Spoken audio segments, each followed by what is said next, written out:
In this lecture video, I'm going to be dealing with converting between imperial and metric measurements. Again, another meat and potatoes for carpentry. You'll have to become familiar with this. I'll show you a few tricks to help minimize the confusion. So right now I'm in Module B4, Learning Task 1, page 8.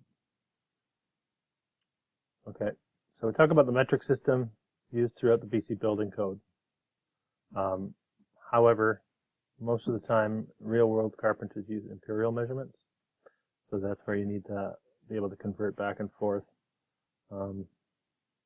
If you're in larger sites, it says here, more industrial, more government-type projects, that'll all be in meters, but once you get more to the residential side, and most of us actually think still in imperial measurements, it's essential for you to be able to go back and forth.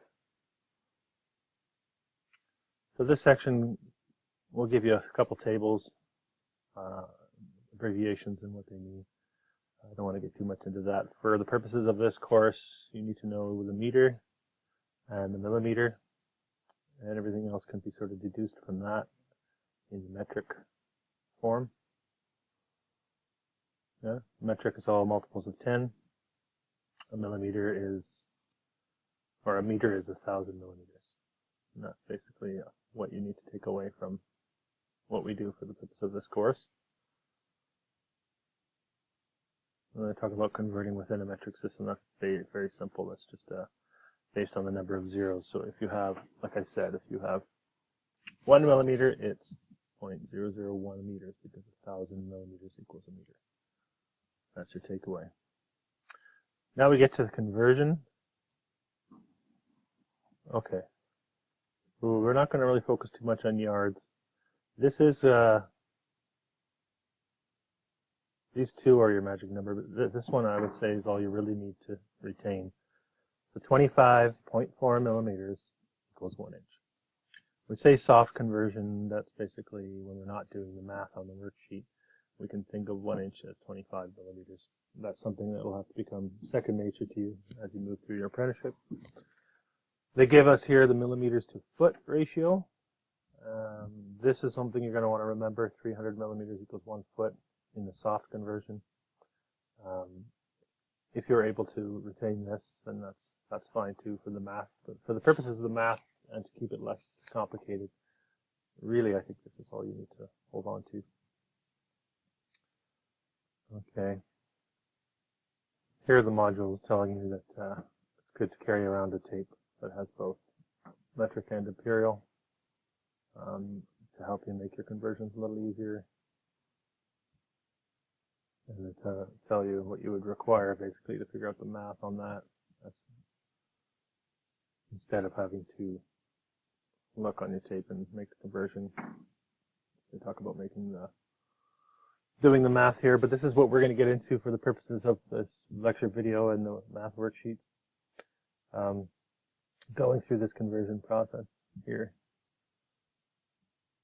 The key takeaway here is, as we're going from 200 millimeters into inches, so we're dividing the 200 by the 25.4, which is how many millimeters there are in an inch. Now we've broken it down to 7.874 inches. So the most important part for you to retain from this is to understand that once we've done this conversion, we need to get this to something we can read on a tape measure. And this is not readable on a tape measure. You can go 7.8 and guess where 0.8 is, but because the tape measure is broken down into quarters, eighths, and sixteenths, we need to get it down to something we can read on here. So what we do is we will break this down into fractions of an inch. We do that by retaining the 7, because we know that's 7 inches, so we can measure the 7. And we take the 0.874 of an inch. You got to remember now, of an inch. That's why the notation is important. The double hash mark notifies the inch. We take the 0.874, we multiply that by 16, which gives us 13.98. That being 13.98 sixteenths of an inch. Okay, and this is what we're indicating here. We've just turned it into something we can read on the tape measure now. Now we know if these little marks here are 16th, this tape measure incidentally goes down to the 32nd of an inch. But we're dealing with the 16th. We've got 1 16th, 2 16th, 3, 4, 5, 6, 7, 8 being the half mark.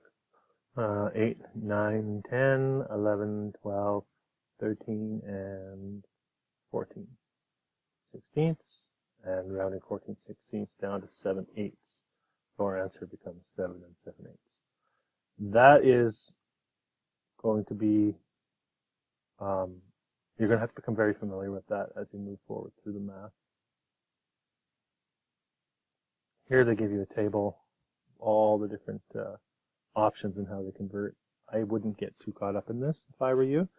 Like I said, the main factor for you to remember, the main conversion, is the 25.4 millimeters equaling 1 inch. From that, you can get everything else you need for the conversion process.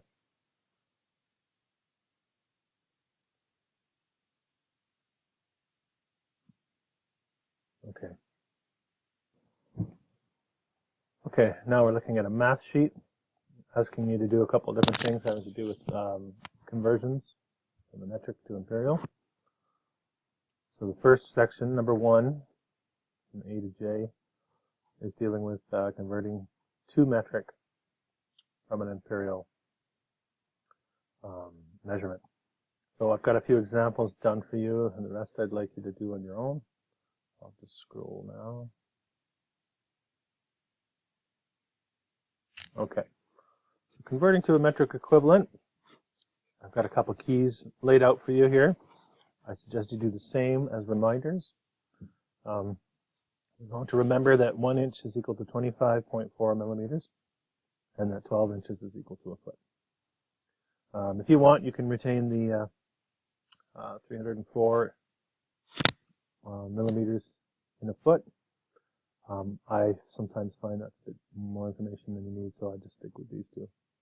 And it sort of keeps all my work the same. So you can do whatever way works for you. This is how I like to do it. Okay, so A, we have 6 feet. So the single hash mark is indicating a foot. The dash is indicating that we are now in inches, 6'3" and a quarter. So our first step is to take this imperial measurement and get it into something that we can use our with our conversion chart here. So what I'm going to do is I'm going to take 6'3" and a quarter inches. I'm going to turn it into 6 foot 3. I went 1 divided by 4 and I got 0.25, 3.25 inches. Okay, and now I need to get, in this case I'm going to get 6 feet. I'm going to turn that into inches. I do that by taking the 6, multiplying by 12, 12 inches in a foot, and that gives me 72 inches. So I have 72 inches and I have 3.25 inches. Now we're in the same notation. I'm going to add them together. It gives me 75.25. Now I can make my conversion. So I'll take what I had up here. 1 inch equals 25.4 millimeters. And I'm turning it into the same notation I was using for the ratio and proportioning. So this way it should, it keeps everything consistent in my mind anyway when I do this math. So I take the 1 inch. 1 inch is equal to 25.4 millimeters. If that's the case, then 75.25 inches, notice the inches are on the top. And once I cross multiply and then dividing by 1 is nullified. It's just really just a multiplication. This is the long way of writing it. 75.25 multiplied by 25.4 will give me X. So I get 1911.35 millimeters. Recognizing that we're dealing with fractions of a millimeter, we can just round up or down. So 1911 millimeters. And I've got B here as well. We're going to go through the same thing. This is simpler because it's not written with feet and inches. We're just in inches. So we can jump right to our conversion. Again, looking like the ratio and proportioning. Cross multiplying, you get 889 millimeters. One more example here for you.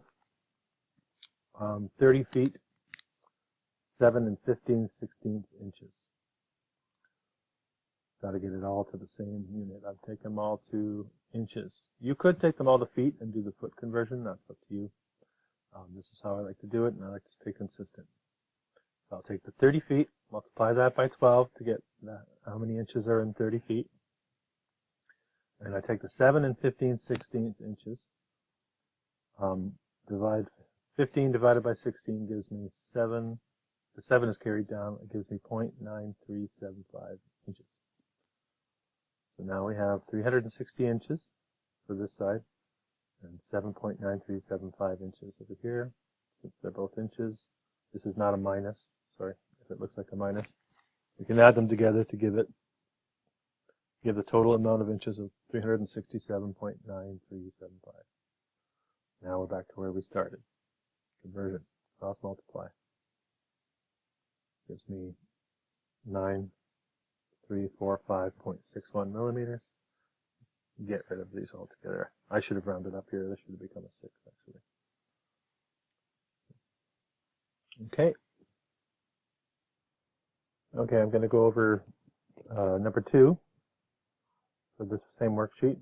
This is going in the opposite direction, converting to the imperial equivalent. I've got a couple examples. This is pretty straightforward. We're going to imperial.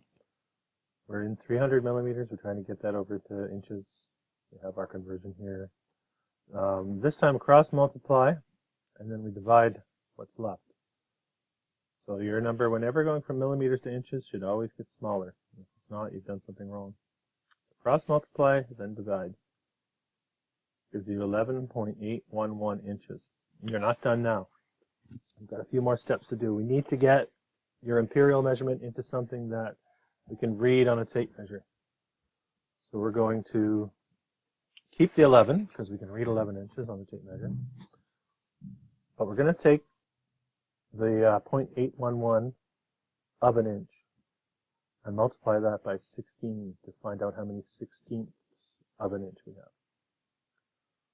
And carrying the 11 down again, we get 12.976 16ths of an inch. Okay, we're dealing with a very small unit, 16ths of an inch, so we could round that to 13, and our answer is 11 13/16.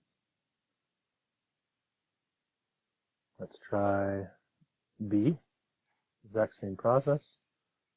750 millimeters, turning it into inches, cross multiply, and divide by the 25.4 gives us 29.5275 inches. Same process, carry the 29, that's our inches, we can read that on a tape measure.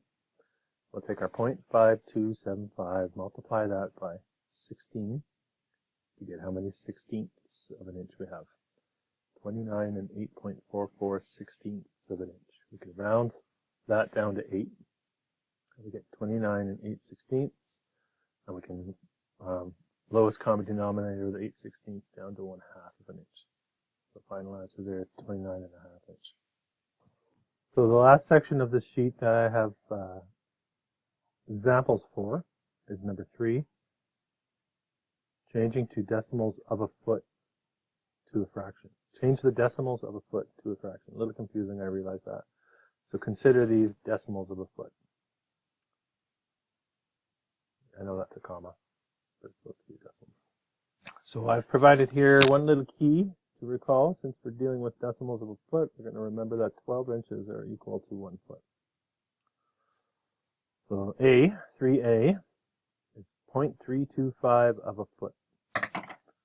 We're going to get that into inches. So knowing that 1 foot is 12 inches, we're going to try and figure out how many inches 0.325 of a foot is.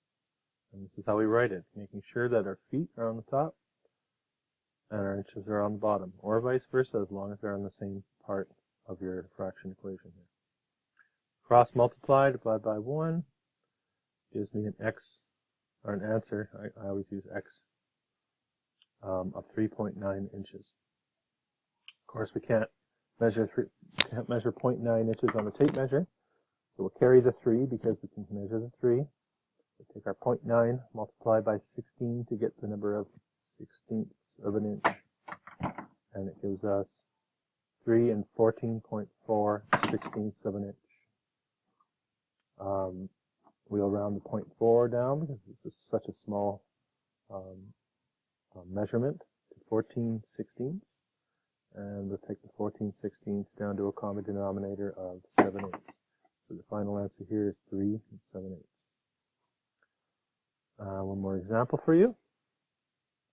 We have 0.73 of a foot. So again, we're going to use the same system.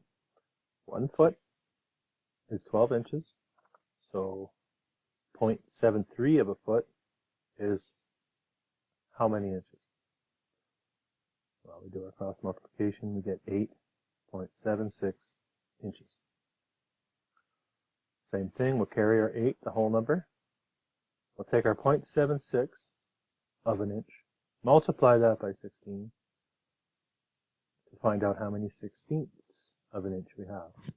It'll give us 12.16/16. We get rid of the 0.16 of a 16th, such a small measurement, and it gives us 8 and 12/16. The 12/16 can be taken down to a lowest common denominator of 3 over 4. So 8 3/4 is our final answer for that. So that's the end of the examples given for this worksheet. The rest I'd like you to try on your own. Number 4 deals with really just dividing the top number by the bottom number. Change the fraction to a decimal. Simple, just calculating. 5 deals with ratio and proportioning. It's just shown a little differently here. I like to do the fraction form. If it's easier for you to visualize, then you can convert these to the fraction form. Then it's just a cross multiply and divide to get the missing factor. So there's some practice for you there. And then 6, something we haven't really talked about yet, but it is in your B line. You can do some self-study. Read up on the formulas for finding area and circumference of circles. Okay, I'd like you to try those. In a further video, I make over these types of formulas in more detail. And the last one, 7, is a perimeter calculation, so similar to what we did on math sheet 1.